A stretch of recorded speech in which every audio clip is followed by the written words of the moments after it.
welcome to Newsline. I'm Kate O'Connell.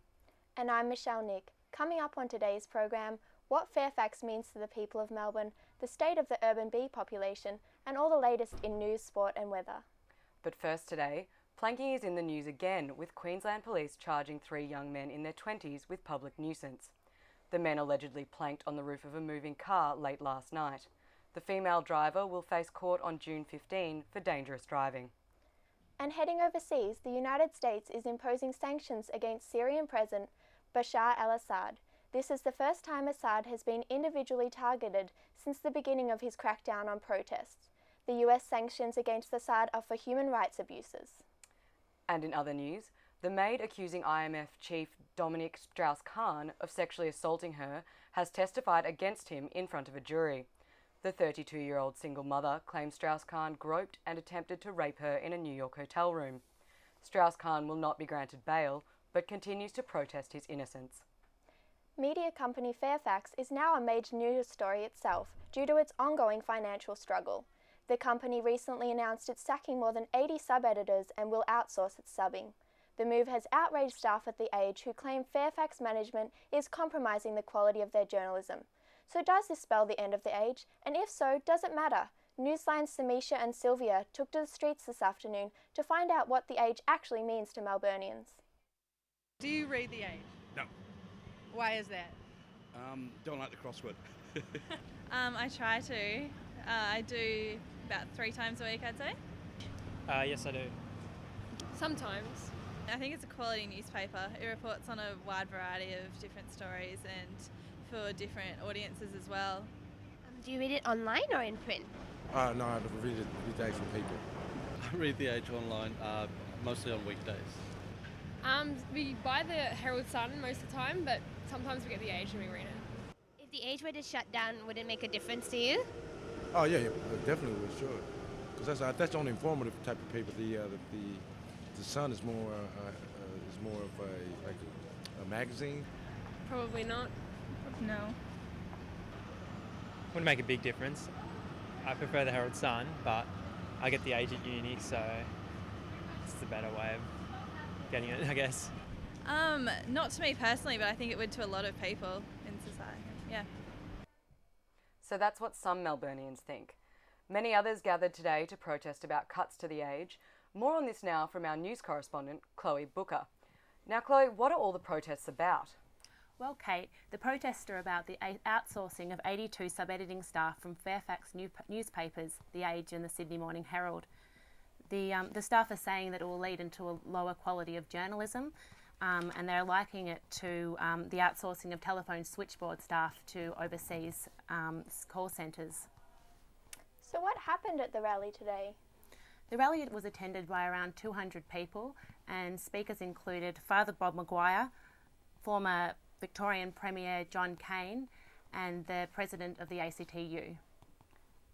And Chloe, the Victorian government has scrapped a Labor policy forcing ministers to acknowledge traditional Aboriginal landowners at public events.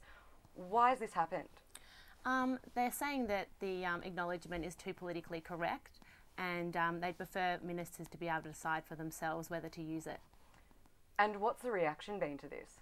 Wirrandi elder Joy Murphy has said it was a backward step, and former Indigenous footballer Michael Long has said he's disappointed by the move, which coincides with AFL's Indigenous Week. But it looks like it'll make the member for Frankston happy. Yes, the Liberal Frankston member Jeff Shaw, made a stir earlier this year when he acknowledged God, the Creator, instead of the Aboriginal people as the traditional owner of the land. And there's been new research into why honeybee numbers are declining. What have they found? Mobile phones have been the latest. The research has said that mobile phones are causing the decline. A bee expert placed a phone under a hive, and when the calls were coming in and out, the bees were said to have made a squawking sign, which indicates they are swarming. Other experts have said there needs to be more research. it's a contentious issue. What's causing the decline? Many things have been blamed, including changing to farming, pesticides, and a disease called the varroa mite. All right, well, thanks for that, Chloe. And Chloe's actually been out discovering for herself how Melburnians are helping to promote healthy bee populations. That's right, here in the city we've got thriving bee colonies and our own unique varieties of honey. Way up high on our city rooftops, bees are busy making honey. Rooftop honey is part of this new craze, setting up hives on top of Melbourne's bustling restaurants. I love honey, and I love the thought of having my own bees buzzing around and making my own honey. As a child growing up, I've always eaten spoons of honey from the pantry, and to have my own and be able to use it in the food that we cook here at La Luna, I think it's a great idea. Urban beekeeping is more than just a hobby. It may help detect mites from entering Australia that have caused bee numbers to decline in all other continents. The combination of the virus and being stressed from the mites is what's causing the major decline. That's why in Australia, from a quarantine point of view, we're extremely keen to keep out both the tracheal mite and the varroa mite. Then that's where we hope that the first incidence of the invasion will be picked up. And because you've got managed hives, people look at them all the time, and so they'll see a change. In Australia, we aren't exposed to the true value of the bee. We take them for granted here. They actually serve a massive pollination service, and 1 out of every 3 mouthfuls roughly that humans consume is a result of bee pollination. Urban beekeeping also helps green our city. One of the main things with having the bees on the actual rooftop is no food miles. It's a true local produce. Pollinate these trees so they get the trees going. Continue in the city streets, you need them. I'd say get more, like even put some on the top of RMIT. But not everybody is keen about more bees buzzing around Melbourne. They sting people, and it's not a very good or healthy kind of thing to have in the city. I don't see a major increase in the dangers or the possible dangers of having urban hives within any city. A bee will only sting if it feels threatened. Yeah, if its life is in danger, basically. If one lands on you, she's just really trying to say hello. So prepare your palates to taste the local difference. Chloe Booker, Newsline. Thanks again, Chloe. And coming up after the break on Newsline, a look at how the migration system is affecting international students. Are Melbourne's bookstores doomed to become obsolete? And all the latest in business.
Welcome back.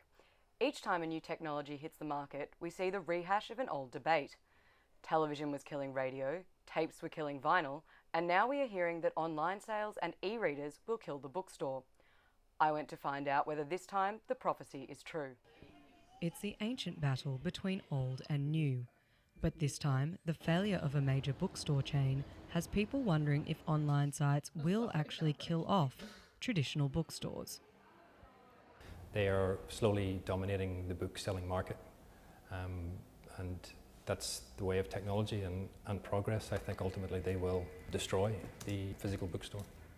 Red Group Retail owns the Angus & Robertson and Borders bookstore chains, which went into administration earlier this year. The group is crying foul because online book sales remain GST exempt, and this is seen as a major factor in their collapse. But not everyone thinks this will filter down to other stores. There's no real connection between what's happening in the book world and what happened to Angus & Robertson and Borders. 9 Borders and 67 Angus & Robertson stores have already been closed across Australia. The loss of these stores and thousands of jobs is causing considerable nervousness for some in the industry. But not everyone is panicking. It's not having as much of an impact as you might think when you read the media. Particularly the collapse of Red Group has been attributed largely to online sales, and I think that that's not really the case. It's not killing the industry. RMIT Media and Communications Professor Michael Webster agrees and says the bookstore is not something which is likely to disappear anytime soon. My view, and I think the view of the industry, is that Angus & Robertson Borders has gone into administration because of their business practices, not because the market for the sale of books has declined. In fact, based on Nielsen BookScan figures, book sales in Australia last year increased. Although some experts feel that online sales and e-reader technology is not having a lot of impact on the book-selling market, former employees of the closing stores feel differently. We're unemployed, so we can't switch stores or anything, so we've got to look for new jobs. Buying books online can save readers up to 50% and is becoming increasingly popular as a result. E-reader sales are also on the rise, and not just online. Everybody was buying the Kobos. Would sell maybe 3 or 4 a day if we had them in. But not everyone agrees this rise is significant for the future of bookstores. In terms of e-books, in America we know that it's about 15% of sales, but in Australia it is at maximum 3% of sales. And I don't think a shift of 3% of sales to e-readers has killed A&R and Borders. Experts have said it is likely to come down to sharing the market, rather than a total eclipse of the old-fashioned bookstore. I don't think there'll be substitutions. I don't think you'll go from buying books to buying no books. Although there are many opinions about the issue, everyone seems to agree Australia's industry is shifting. There definitely is a change going on, but it's not as fast or dramatic in Australia as it is elsewhere. Experts expect to see a rise in the number of people going online and in the sale of ebooks and e-readers in the coming years. So how will the bookstore survive? Some believe it won't. We can't pretend that ebooks don't exist anymore, and I think maybe 10 to 15 years life left in bookstores. But many believe the bookstore experience simply can't be replaced. Your customers are buying on price, that's when you can have the biggest problems with losing sales to online. But I think customers who go to independent bookstores are more likely to be going to those stores for reasons other than price. While bookstores are now on the endangered list, they are by no means extinct. Kate O'Connell, Newsline. Thank you, Kate. And now